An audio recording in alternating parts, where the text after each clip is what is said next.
చెబుతుంది, ఎదిగిన కొద్దీ ఒదగమని అర్థమందులో ఉంది.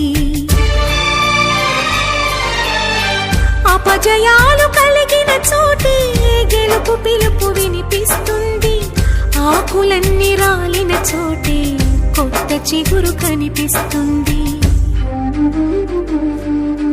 మౌనంగానే ఎదగమని మొక్క నీకు చెబుతుంది, ఎదిగిన కొద్దీ ఒదగమని అర్థమందులో ఉంది.